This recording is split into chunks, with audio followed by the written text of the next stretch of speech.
Christian Aslani do të udhëtojë me Interin për fazën përgatitore në Gjermani. La Gazzetta dello Sport konfirmon se, pavarësisht kësaj, do të largohet në momentin kur të mbërrijë oferta e duhur.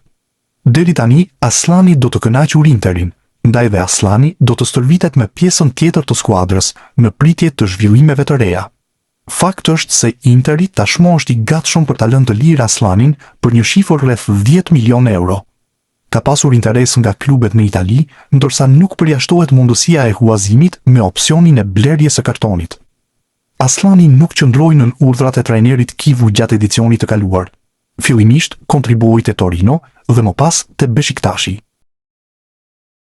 Christian Shpendi pritet të jetë një nga shtyllat e Cezenës edhe për sezonin e ardhshëm. Sulmuesi shqiptar vazhdon të jetë në qendër të projektit të klubit italian, pavarësisht interesimit të disa skuadrave në merkato. Drejtuesit bardezin nuk kanë ndërmend të heqin dorë nga 22 vjeçari dhe kanë nisur lëvizjet për t'i siguruar rinovimin e kontratës, ndërsa emri i tij vazhdon të qarkullojë në treg. Sipas mediave italiane, drejtori sportiv Andrea Mancini do të zhvillojë së shpejti një takim me përfaqësuesit e Shpendit për të diskutuar zgjatjen e kontratës. Objektivi i klubit është që marrëveshja aktuale të zgjatet deri në verën e vitit 2030. Projekti i pronësisë amerikane parashikon një kontratë afatgjatë me pagë në rritje progresive. Shpendi pritet të përfitojë rreth 350.000 euro në sezonin e parë të kontratës së re, ndërsa paga do të rritet gradualisht në vitet pasuese. Në këtë mënyrë, Cezena synon të shpërblejë zhvillimin e sulmuesit shqiptar, pa rënduar bilancin financiar të klubit. Megjithse Cezena e konsideron të pashitshëm në këtë moment, emri i Shpendit vazhdon të tërheqë vëmendjen e klubeve të tjera. Së fundmi, edhe Frosinone është futur në garë për kartonin e sulmuesit shqiptar, duke e përfshirë në listën e objektivave për repartin ofensiv. Interesimi i Frosinones ushtohet zorave të mëparshëm, që e lidhnin Shpendin me skuadra të tjera të Serie B, por deri tani, drejtuesit e Cezenës nuk kanë marrë në konsiderat largimin e tij.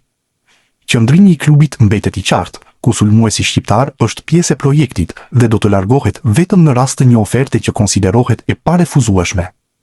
Christian Shpendi është kthyer njëkohësisht në një lojtar të kombëtares A, ku në miqësoret e muajit qershor u grumbullua nga Rolando Maran, teksa në vjesht pritet që të marrë një ftesë edhe vëllai i tij binjak, Steven Shpendi. Dy sulmuesit shqiptar sezonin e fundit ishin ndër lojtarët më të dalluar në Serie B italiane, duke qenë golashënuesit e skuadrave të tyre, respektivisht Cristiani te Cesena dhe Steveni te Empoli. Nelson Viper është huazuar te Sturm Graz. Ky është vendimi surprizë që u zbulua sot nga klubi austriak. Kartoni i 21 vjeçarit i përket Mainzit në Gjermani. Edicioni i kaluar rezultoi zhgënjim, pasi për të minutat ishin me pikatore. Kujtojmë se në vitin 2025 pati luftë që t'i rinovoi kontrata. Më pas erdhi firma deri në vitin 2029. FSHF ndërkohë ka kërkuar që ta afrojë, por Viper nuk pranon të ketë kontakt.